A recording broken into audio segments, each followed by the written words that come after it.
In March 2018, Huawei announced the Huawei P20 Pro, which was a deal breaker back then. 5 years ago, the camera on this phone was the best camera you can buy. This was a 6.1 size in screen, was having 6 GB of RAM and a Kirin 970, which to that point the Kirin wasn't that good, don't get me wrong, it was getting destroyed by the Snapdragon processors, but it came with 128 GB of storage, which a lot of people was happy about, and those cameras, which are literally the main selling point of this device. Now, 5 years ago the camera on this phone was amazing, but can it still keep up with today's standards? Let's find out.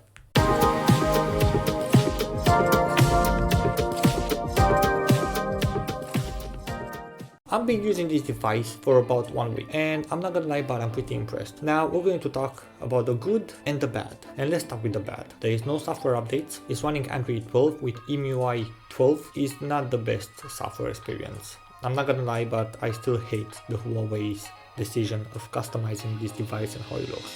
Now the main thing why I hate it is because the customization that is coming from is bad, and then using a third-party launcher, it's a good experience in a way, but you're using the smoothness of the animation and stuff like that, so I still have to use the default launcher to receive the animation. Now using the device, it's a really good experience.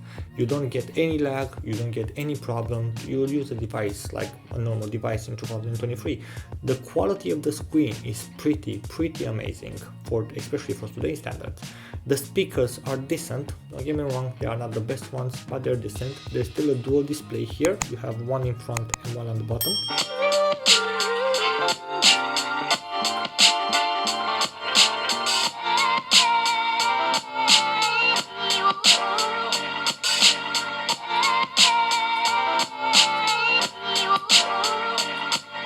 The phone calls are clear, crisp, no problem. It doesn't have 5G, so do keep this in mind. If you're looking for a 5G phone, this is not the phone for you. But overall, it's a really good experience using this device 5 years later. Now, when it comes to the camera, you get a 40 megapixel primary sensor, you get an 8 megapixel telephoto sensor, and you get a 20 megapixel wide angle. You can record 4K up to 30 frames per second or 1080p up to 60. The quality of the video is not the best, but the quality of the photos, they are still really good. I'm not going to talk about it too much. I'm just going to give you guys a lot of samples. I took a lot of pictures with this device and I'm going to literally put it right now on the screen and let you guys decide. So this is the front camera of the P20 Pro. This is how it looks, and to be fair, I think it's pretty kinda good. Now here we have the back camera of a P20 Pro. So I don't know what you guys see, but from what I'm seeing on the screen here, it is pretty decent.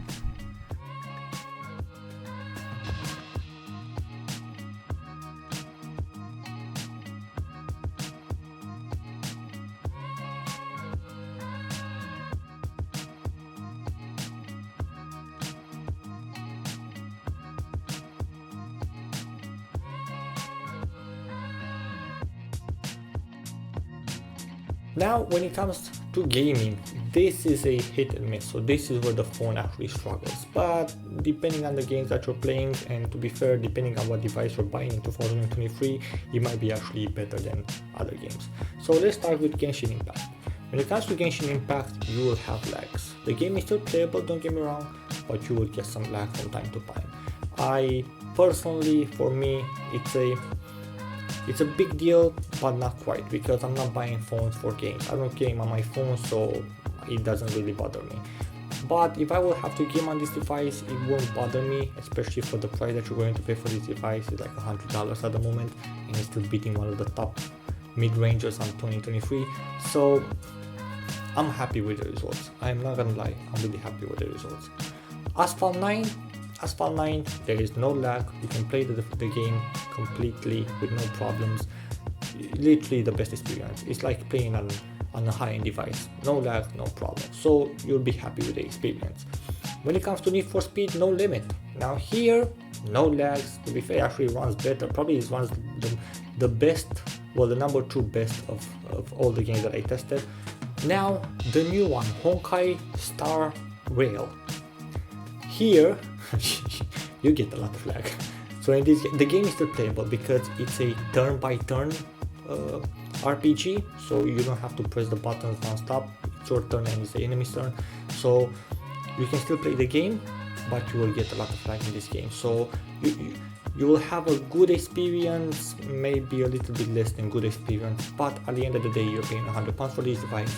And the last game that we tested today was Call of Duty Mobile, and Call of Duty Mobile runs without any problem. Now this is the #1 best running app that you can play on this device.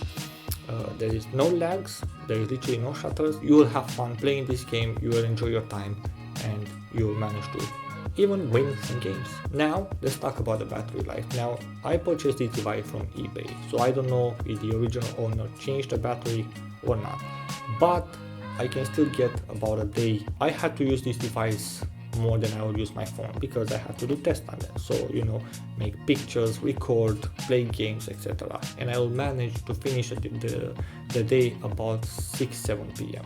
Now I unplug this device every morning from charging at 6:30 in the morning because I have to take my kids to school. So the moment I wake up, I unplug the device from charging, and then I start playing games on it, and start watching movies on it, I start doing all kind of things.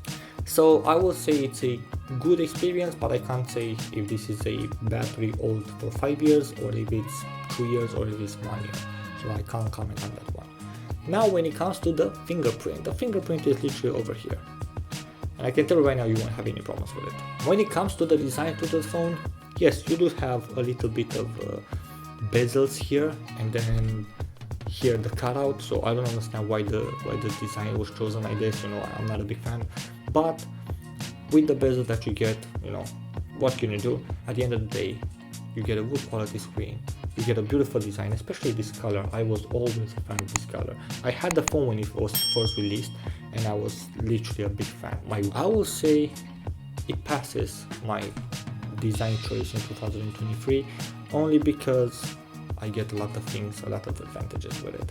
Now, if it's something that I don't like about this phone, that will be probably the front-facing camera. The quality of it, it's decent, don't get me wrong, but it's not the best. There are clearly better cameras, front-facing cameras especially, out there. So when it comes to front-facing camera, I'm not a big fan. When it comes to the back camera, I am a big fan. I would fully recommend it. It's still usable in 2023.